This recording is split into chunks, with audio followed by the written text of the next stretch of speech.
வாழ்க வளமுடன். நண்பர்கள் அனைவருக்கும் வணக்கம். நான் உங்கள் நண்பன் Arjun, SEBI registered research analyst. இன்னைக்கு 16th ஜூன் போஸ்ட் மார்க்கெட் போட்டு பார்த்துடலாம். அதாவது லாஸ்ட் ஃப்ரைடே மதியமாக ஆரம்பித்த ரேலி இன்னைக்கு வரையும் கண்டினியூவாக இருக்குது. ஆனால் இன்னைக்கு மார்க்கெட் ஒரு பெரிய ஒரு சிக்னிஃபிகண்ட் மூவ்மெண்ட் கிடையாது. பட் இந்த மண்புழு முன்னாடி போகுமா பின்னாடி போகுமானே தெரியாத போயிட்டு இருக்கு பார்த்தீங்களா? அது மாதிரி இன்னைக்கு மார்க்கெட் மூவ் ஆச்சு. எந்த ஸ்டாக் ஏறிச்சுன்னு தான் தெரியல. பர்டிகுலராக ஐடி ஸ்டாக் ஏறிச்சு. பட் மற்ற ஸ்டாக் எல்லாமே ஏறாத மாதிரி அப்படியே சைலண்டாகவே இருக்குது. ஆனால் மார்க்கெட்டை மட்டும் ஏறிட்டு இருக்குன்னு வச்சுக்கல. எனிவே மார்க்கெட் ஹையில் க்ளோஸ் இருக்குது. அது வரையும் நம்ம ஒரு சாட்டிஸ்ஃபேக்ஷன் ஆகிக்கணும். ஓகேங்களா? ஓகே. இப்போ இந்த ரேலி கண்டினியூ ஆகுமா? இப்போ நிஃப்டியோடைய ரெசிஸ்டன்ஸ் என்ன? நாளைக்கு வெனஸ்டேவுடைய நிஃப்டி பேங்க் நிஃப்டியோடைய சப்போர்ட் அண்ட் ரெசிஸ்டன்ஸு, வேறு என்ன முக்கியமான நியூஸ் இருக்குது. ஸோ எல்லாத்தையுமே பார்த்துடலாம். எங்கேயும் ஸ்கிப் பண்ணால் பாருங்கள். இந்த வீடியோ உங்களுக்கு கண்டிப்பாக யூஸ்ஃபுல்லாக இருக்கும். ரைட். இப்போ ஜியோ பொலிட்டிக்கல் டென்ஷன் பார்த்தோம் அப்படின்னா எந்த ஒரு டென்ஷனும் இல்லை. அப்படி பீஸ்ஃபுல்லாக போயிட்டுருக்குது. இன்றைக்கி கூட யூஎஸ் பிரசிடென்ட் நம்ம சென்ட்ராஸ் என்ன பண்ணிக்கிறாருன்னா ஒரு மெசேஜ் போட்டுக்கிறாரு. அதாவது ஹார்மோஸ் ஜோன் கம்மிங் ஃப்ரைடே ஃபுல்லாக ஓப்பன் ஆகிடும் அப்படின்ட்டு ஒரு மெசேஜ் போட்டுக்கிறாரு.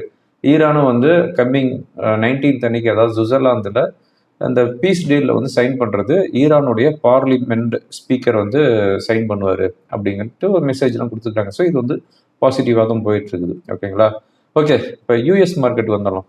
ஸ்பேஸ் எக்ஸ், அதாவது $135 லிஸ்டிங் வந்தாங்க. வந்த அன்றைக்கே கிட்டத்தட்ட 20% இன்க்ரீஸ் ஆச்சு. எஸ்டர்டே 10% இன்க்ரீஸ் ஆச்சு. இப்போ ப்ரீ மார்க்கெட்டில் 10% ஹையில் போயிட்டு இருக்குது. ஆக்சுவலாக இந்த ஸ்டாக்குடைய நெட்ஒர்த்து இப்போ $3 trillion வந்துருச்சு. இந்த ப்ரீ மார்க்கெட்டில் 10% இன்க்ரீஸ் ஆகிருக்குது பார்த்தீங்களா? இந்த 10% கிட்டத்தட்ட 89 or 90 பில்லியன் டாலருக்கு இன்க்ரீஸ் ஆகிருக்குது. அதாவது இந்த ப்ரீ மார்க்கெட்டில் ஸ்பேஸ் எக்ஸோடைய நெட்ஒர்த்து நம்ம இந்தியாவில் முகேஷ் அம்பானியோடைய டோட்டல் நெட்ஒர்த்துக்கு இன்க்ரீஸ் ஆகிருக்குது இந்த ப்ரீ மார்க்கெட்டில். ஓகேங்களா? ஸோ இந்த ஸ்பேஸ் எக்ஸ் இப்போ வேர்ல்டு லெவலில் 5th லார்ஜஸ்ட் கம்பெனி அப்படின்ட்டு வந்திருக்குது. அமேசானை பீட் பண்ணிடுச்சு. கிட்டத்தட்ட இந்த ப்ரீ மார்க்கெட்டில் இன்க்ரீஸ் ஆகிருக்கு பார்த்தீங்களா? இந்த 10%. இது வாரன் பஃபட்டோடைய டோட்டல் நெட்ஒர்த்து ஒரே ஓவர் நைட்டில் எலான் மஸ்க் ஏர்ன் பண்ணிட்டாருன்னு வச்சுக்கோங்களேன். ஸோ எலான் மஸ்கோடைய காட்டில் அடமலை இல்லை, பேய் மலை பெஞ்சிட்டு இருக்குதுன்னு வச்சுக்கோங்களேன். ஓகே. யூஎஸ் மார்க்கெட்டை பொறுத்தவரையும் எஸ்டர்டே எல்லாமே ஹையில் தான் க்ளோஸ் ஆகிருக்குது. பர்டிகுலராக to Jones 0.92%, S&P 500 1.65%, Nasdaq index 3% increase ஆகிருக்குது. ஓகேங்களா? ஓகே. இப்போ ஏசியன் மார்க்கெட் பார்த்தோம் அப்படின்னா இன்னைக்கு ஜாப்பனீஸ் இன்னைக்கு ஃப்ளாட்டாக க்ளோஸ் ஆகிருக்குது. அதாவது நான் எஸ்டர்டே வீடியோலேயே சொல்லியிருந்தேன், ஜப்பானில் இன்னைக்கு இன்ட்ரெஸ்ட் ரேட் டிசிஷன் இருக்குது. இன்ட்ரெஸ்ட் ரேட் ஹைக் பண்ணுவாங்கன்னு ஃபோர்காஸ்ட் இருக்குதுன்னு சொல்லியிருந்தேன். அதே மாதிரி தான் 25 பேசிஸ் பாயிண்ட் இன்க்ரீஸ் பண்ணிக்கிறாங்க. 0.75 இப்போ 1% இன்ட்ரெஸ்ட் ரேட்டு கொண்டு வந்திருக்கிறாங்க. ஆக்சுவலாக இந்த இன்ட்ரெஸ்ட் ரேட்டு இந்த 1% இதுக்கு முன்னாடி எப்போ இருந்துச்சு அப்படின்னா 1995 இருந்துச்சு. கிட்டத்தட்ட 31 வருஷ ஹை இன்ட்ரெஸ்ட் ரேட்டு வந்துருக்குது. அங்கே இன்ஃப்ளேஷன் ஹையாக வந்துட்டு இருக்கனால. அதாவது ஜாப்பனீஸ் மார்க்கெட்டும் மார்னிங் நியர்லி 500-600 பாயிண்ட்ஸ் ஹையில் இருந்துச்சு. ஆனால் இப்போ இன்னைக்கு க்ளோஸ் ஆகிருது, ஃப்ளாட்டாக தான் க்ளோஸ் ஆகிருது. ஹேங்செங் இண்டெக்ஸ் 1.5% டவுனில் போயிருக்குது. ஷாங்காய் இண்டெக்ஸ் ஆல்மோஸ்ட் ஃப்ளாட்டாக தான் க்ளோஸ் ஆகிருது. நம்ம கிஃப்ட் நிஃப்டி 50 பாயிண்ட்ஸ் ஹையில் தான் இண்டிகேட் பண்ணிட்டு இருந்துச்சு. அதே மாதிரி தான் ஓப்பன் ஆச்சு. நம்ம நிஃப்டி இன்னைக்கு ஓப்பன் ஆனது பார்த்தோம் அப்படின்னா 23,920, அதுக்கப்புறம் 23,900 வந்துச்சு. க்ளோசிங் நியர்பை 24,000 வந்துருக்குது. ஓகேங்களா? இன்னைக்கு ஃபைனலாக பார்த்தோம் அப்படின்னா சென்செக்ஸ் 544 பாயிண்ட்ஸ் ஹையில் க்ளோஸ் ஆகிடுது, 0.71%. 76,808 செட்டில் ஆகிருக்குது. நிஃப்டி 135 பாயிண்ட்ஸ் ஹையில் க்ளோஸ் ஆகிடுது, 0.57%. 23,989 செட்டில் ஆகிருக்குது. Mid cap and small cap 0.5% ஹையில் க்ளோஸ் ஆகிருக்குது. அதாவது mid cap and small cap increase ஆனால் தான் நம்மளுடைய வெல்த் இன்க்ரீஸ் ஆகும்னு வச்சுக்கோங்களேன்.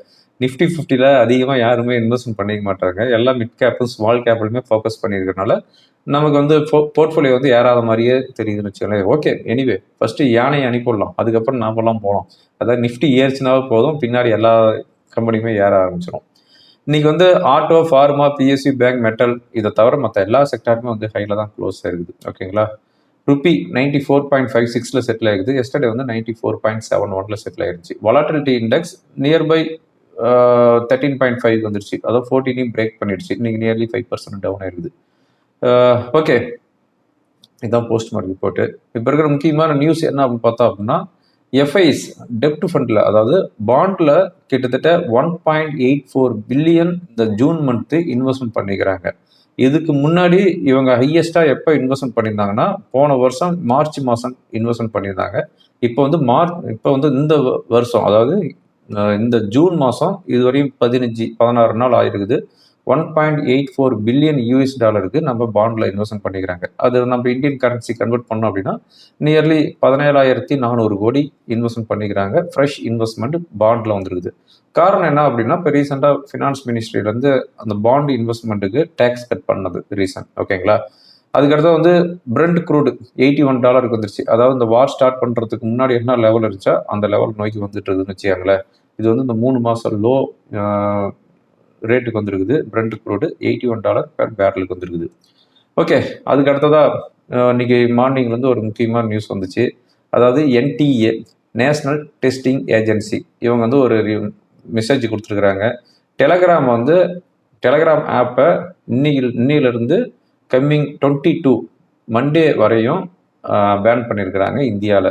காரணம் என்ன அப்படின்னு பார்த்தோம் அப்படின்னா, இப்போ ரீசெண்டாக நீட் எக்ஸாம் நடந்துச்சு இல்லை, அதனுடைய கொஷின் பேப்பர் எல்லாம் டெலகிராமில் தான் வந்து எல்லாமே வந்து ஷேர் பண்ணிக்கிட்டாங்களாமா. அதனால் இப்போ வந்து டெலகிராம் ஆப்பை வந்து பேன் பண்ணிட்டாங்க. அதாவது இந்த நேஷ்னல் டெஸ்டிங் ஏஜென்சி பண்ணுற விஷயத்தை பார்த்தோம் அப்படின்னா நமக்கு எப்படி தெரியுது அப்படின்னா, சீப்பை எடுத்து ஒளி வச்சுக்கிட்டா கல்யாணம் நின்று போயிடும் அப்படிங்கிற மாதிரி இந்த டெலகிராமில் தான் எல்லாமே வந்து கொஷின் பேப்பரை வந்து ஷேர் பண்ணுறாங்க அப்படின்ட்டு இதை வந்து பேன் பண்ணியிருக்கிறாங்கன்னு வச்சுக்கோங்களேன். இது என்னன்னு போய் சொல்கிறது தான் தெரியல. நம்ம ஆளுங்களுக்கு அந்த அளவுக்கு யோசிக்கிறாங்கன்னு வச்சுக்கோங்களேன் இந்த காலத்தில். ஓகே, இன்னொரு பேட் நியூஸ் இருக்குது. என்ன அப்படின்னா எல்னினோ. இந்த எல்னினோ ரொம்பவும் சிவியராக இந்த வருஷம் அட்டாக் பண்ணும் போல தெரியுது. இது ஆக்சுவலாக வந்து மும்பையில் எப்போவுமே வந்து ஜூன் ஃபர்ஸ்ட் வீக்லேயே வந்து அங்கே வந்து மான்சூன் அரைவ் ஆகிடும். அங்கே வந்து நல்ல மழை பெய்யும். ஆனால் இதுவரையுமே மும்பையை வந்து அட்டாக் பண்ண கிடையாது மான்சூனு, அதாவது அஃபெக்ட் பண்ண கிடையாது. இது வரையுமே வந்து பார்த்தோம் அப்படின்னா 40% பிலோ மான்சூன் தான் வந்துருக்குது அப்படின்னு சொல்கிறாங்க. இன்னும் மும்பைக்கு வந்து மான்சூன் வந்து ரீச் ஆகி அங்கே நல்ல மழை பெய்யறதுக்கு இன்னும் 10-15 நாள் ஆகும் அப்படின்னு IMD வந்து ஒரு ஸ்டேட்மெண்ட் கொடுத்துருக்குறாங்க. ஸோ இது வந்து ஒரு பேட் நியூஸாக தான் நாம் வந்து பார்க்கணும். ஓகேங்களா? ரைட், இந்த வீடியோ ரெக்கார்ட் பண்ணிட்டு இருக்கும்போது US மார்க்கெட்டு 100 பாயிண்ட்ஸ் ஹையில் ட்ரேட் ஆகிட்டு இருக்குது. யூரோப் மார்க்கெட்டும் வந்து மார்ஜினலாக வந்து ஹையில் தான் ட்ரேட் ஆகிட்டு இருக்குது. இப்போ இருக்கிற முக்கியமான ஈவெண்ட் என்னன்னு பார்த்தோம் அப்படின்னா, வெனஸ்டே 11:30 AM இங்கிலாண்டோடைய இன்ஃப்ளேஷன் இருக்குது 2.8%. இப்போ ஃபோர்காஸ்ட்டு 3.1% வரும்னு இருக்குது. ஈவினிங் யூஎஸ்ஏலேருந்து ரீட்டைல் சேல்ஸ் டேட்டா வருது. நாளைக்கு night fed interest rate decision இருக்குது. 3.75% அங்கே இருக்கிற இன்ட்ரெஸ்ட் ரேட்டு அதே தான் வந்து மெயின்டைன் பண்ணுவாங்கன்றது. அங்கே வந்து எந்த ஒரு சேஞ்சஸும் பண்ண போகிறது இல்லை. ஆனால் FOMC மினிட்ஸும் ப்ரெஸ் கான்ஃபரன்ஸ் இருக்குது. அதில் வந்து அவங்க வந்து ஃபோர்காஸ்ட் என்ன அப்படின்னு கொடுப்பாங்க. ஹாக்கிஸ் கமெண்ட் கொடுத்தாங்கன்னா அதுக்கு உண்டான ரியாக்ஷன் மார்க்கெட்டில் இருக்கும். ஓகேங்களா? இதுதான் வெனஸ்டே நம்ம வந்து ஃபோக்கஸ் பண்ணோம். ஓகே, ஓவரால் நம்ம மார்க்கெட் எப்படி இருக்குது அப்படின்னு பார்த்தோம் அப்படின்னா நல்லா தான் இருக்குது. இப்போ இருக்கிற ரெசிஸ்டன்ஸும் பார்த்தோம் அப்படின்னா அதாவது 100 பாயிண்ட்ஸ்லேயே இருக்குது. 24,000 வந்து 24,100ங்கிறது ஒரு ஸ்ட்ராங் ரெசிஸ்டன்ஸு. ஸோ அந்த லெவலுக்கு மேலே போச்சு அப்படின்னா மட்டும்தான் 24,100க்கு மேலே போச்சு அப்படின்னா ஒரு நல்ல ரேலி வந்து எக்ஸ்பெக்ட் பண்ணலாம். இப்போ வந்து 24,000 வந்து 24,100ங்கிறது ஒரு ஸ்ட்ராங் ரெசிஸ்டன்ஸாக இருக்கும். சப்போர்ட் அப்படின்னு பார்த்தோம்னா 23,750 இது வந்து வாட்ச் பண்ணிக்காங்க. இப்போ டெக்னிக்கலாக என்ன இண்டிகேட் பண்ணுது அப்படின்னு பார்த்துக்கலாம். இப்போ நான் பார்த்துட்டு இருக்கிறது நிஃப்டியோடைய 1 hour கேண்டில் பார்த்துட்டு இருக்கிறோம். நிஃப்டியை பொறுத்தவரையும் இப்போ இருக்கிற ரெசிஸ்டன்ஸ் அப்படின்னு பார்த்தோம் அப்படின்னா இந்த 24,000 தான். 24,000 அதுக்கு மேலே சஸ்டெயின் ஆகிட்டு இருந்துச்சு அப்படின்னா 24,100ங்கிறது நெக்ஸ்ட் லெவல். ஸோ இந்த 24,100க்கு மேலே சஸ்டெயின் ஆச்சு அப்படிங்கிற பட்சத்தில் தான் நிஃப்டி வந்து ஃபர்தர் ரேலி வந்து எக்ஸ்பெக்ட் பண்ணலாம். அது வந்து 24,250லேருந்து 24,400 வரையும் போகிறதுக்குண்டான வாய்ப்பு இருக்குது. ஸோ 24,000 வந்து 24,100ங்கிறது ஸ்ட்ராங் ரெசிஸ்டன்ஸ் ஜோன். இது வந்து வாட்ச் பண்ணிக்காங்க. சப்போர்ட் அப்படின்னு பார்த்தோம் அப்படின்னா 23,900, தேர் ஆஃப்டர் 23,800. ஓகேங்களா? ஓகே ஃப்ரெண்ட்ஸ், இந்த வீடியோ உங்களுக்கு ரொம்ப யூஸ்ஃபுல்லாக இருக்குன்னு நினைக்கிறேன். யூஸ்ஃபுல்லாக இருந்துச்சு அப்படின்னா ஃப்ரெண்டுகளுக்கு ஃபார்வர்ட் பண்ணுங்கள். தேங்க்யூ ஃபார் வாட்சிங். வாழ்க வளமுடன்.